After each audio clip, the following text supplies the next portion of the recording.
G'day everyone, it's Justin and Scott, two dads again from Australia, and we're coming to you today in a 2022 Mitsubishi Pajero Sport.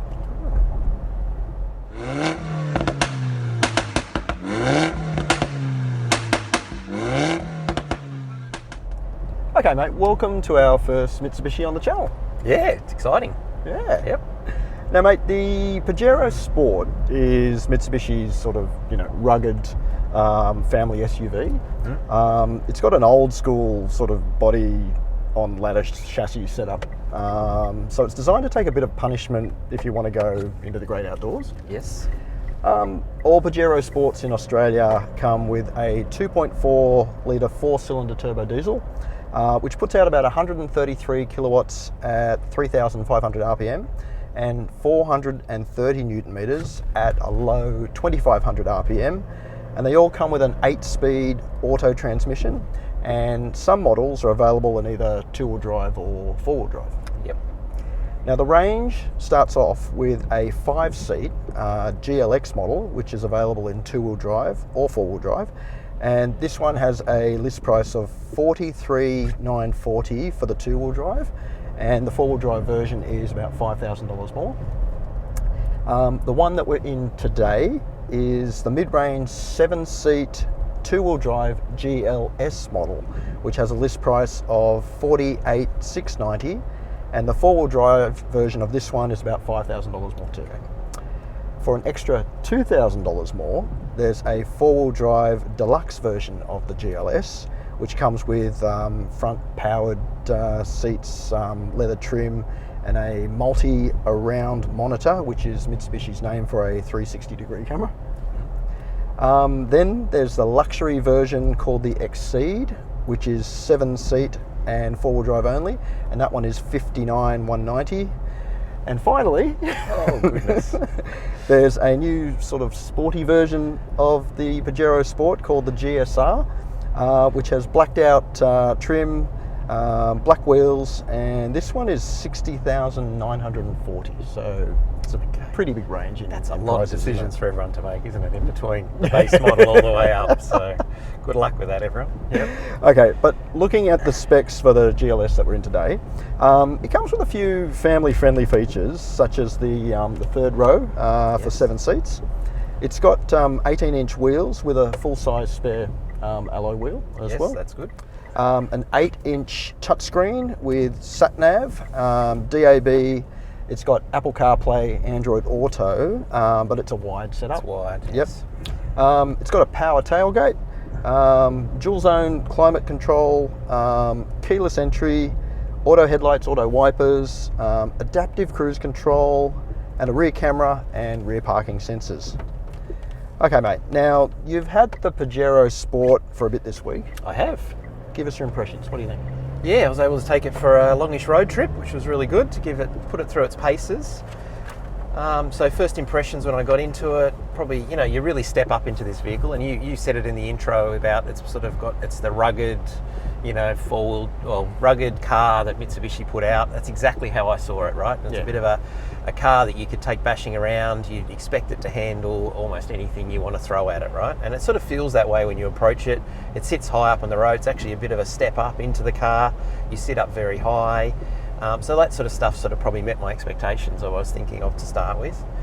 You get in, everything's set up reasonably well, but there isn't a lot of the new tech that we probably see on a lot of the other cars. The infotainment screen is pretty small. I think it's a little slow and sluggish getting between the navigation menus. You mentioned CarPlay's wide, so plugging that in, so it's okay, it's there, that's good. The DAB's there, that's good. And then just general driving, it's, you wouldn't say it's got too much power or it gets along. It probably just does what you need it to do. The steering, it's reasonably direct. I think it could be a little bit more direct, especially when I was sort of going along the freeway at high speeds. You really, you do wave around a little bit.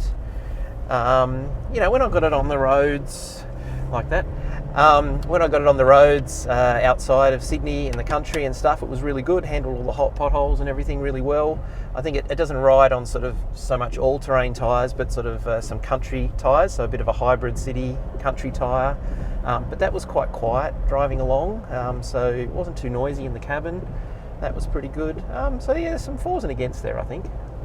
I think we had a chat about this before, and probably what just happened just back then was probably a prime example of this. It's like, okay, you can get a four-wheel drive version of one of these, right? Yes. It's $5,000 more. That's a pretty big hike to get four-wheel drive, I suppose, isn't it? It is. So Yes. the two-wheel drive version, like, who's the target audience for the two-wheel drive version? Yeah, so I've thought about this quite a bit myself, right? So I did take it in, into the bush, out of the city, and it did start to worry me a little bit that I had a car out there that's quite heavy. We've had a lot of rain. I was making sure I didn't go anywhere off the tarmac, because I really did feel like there was a chance of getting bogged. Mm-hmm. I think one of the things people buy this car for is its towing capacity, as an example, right? Yeah, it's about 3,000 for the two-wheel drive, 3,000 kilos, and the four-wheel drive has got 3,100 kilo braked sort of towing capacity. So I reckon that'd be part of the allure of this car, was if you wanted to tow something around. But I'd be pretty scared if I was towing a horse float, for instance, on some non-tarmacked road, or if I was putting a boat in behind me on a boat ramp that was a bit slippery and I was only in the two-wheel drive version. So, it is a little bit unstable at times being two-wheel drive and such a weighty car. For me, it's sort of like, I'm not sure who would want the two-wheel drive. I would only buy this car myself if I was looking at buying the four-wheel drive mode, because it's the sort of car, it's rugged and everything you want. It's not really that rugged if it's just in two-wheel drive.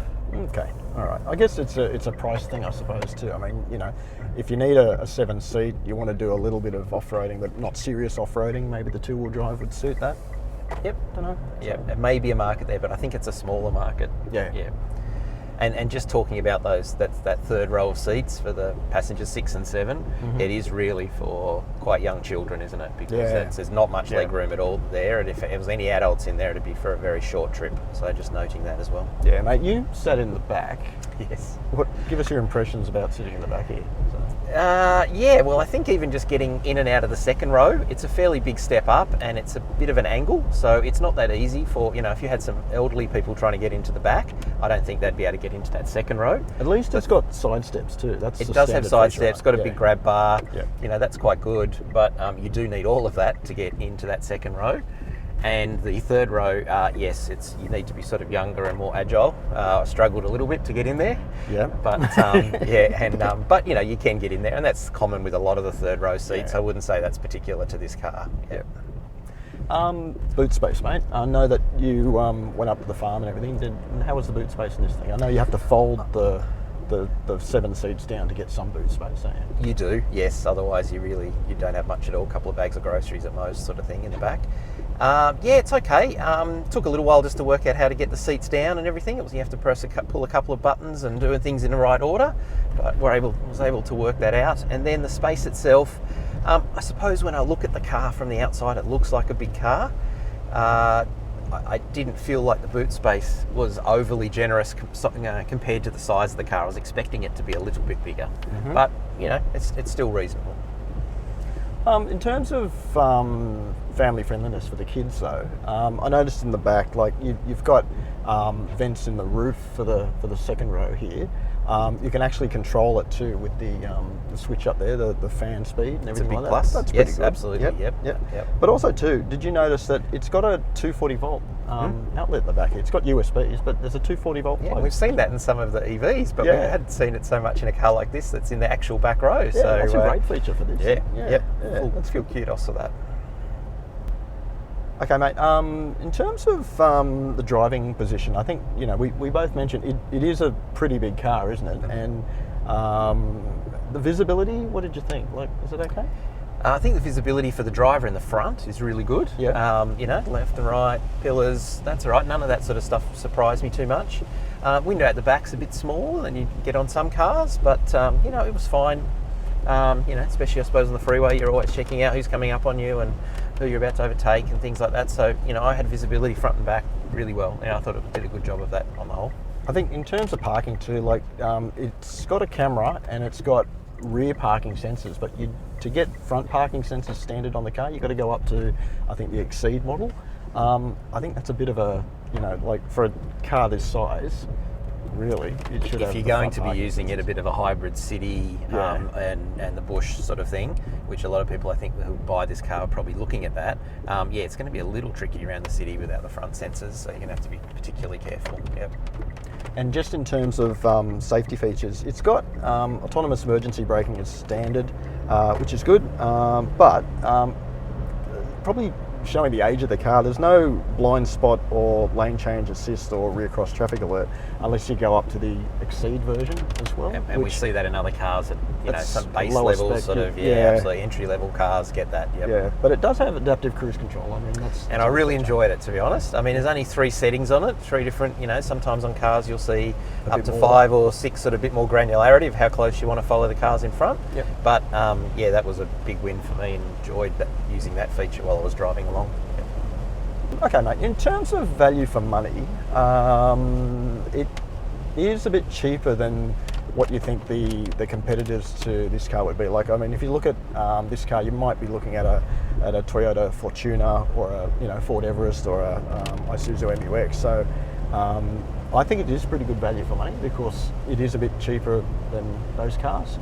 The warranty on the car, this is an interesting one. It's got a 10-year, 200,000 warranty, but it sounds great. Yeah, it does. Look at the fine print though, as in anything. Look, the standard Mitsubishi warranty really is 5 years or 100,000 Ks, but to get the 10-year warranty, you've got to service the car at a Mitsubishi dealer. Okay. If you follow those rules and that, they'll cover it for the 10 years. Yes. So I guess it depends on how long you expect to keep the car, isn't it? So that's right. But the car does come with cap price servicing, and it's every year or 15,000 Ks. So looking at the Mitsubishi website there, for 5 years it's $2,495. For 10 years, $5,990, and that there's a big service at the 8th year, which is about $1,000. So again, depends how long you want to keep the car, isn't it? Yeah, if you combine that, with the 10-year warranty, the 10 years fixed price servicing, and you expect to keep it for that long, that might be a really good deal for some people. All right, mate. X Factor is it the kind of car that when you're driving past the shops, you're going to look at the reflection, or when you park the car and you're going to look back at it? There's a few design cues, like any car, where it's you could be proud of it, but I think this is a rugged utilitarian vehicle, and so I don't think it really has too much of that X factor, to be honest. So. Yeah, I agree. Yeah, it's like you said before in a few other reviews, it's hard to make an SUV look good. It does, yes. Yeah. Okay, just want to put a big thanks out to our friends at Mitsubishi Australia for the loan of the Pajero Sport this week.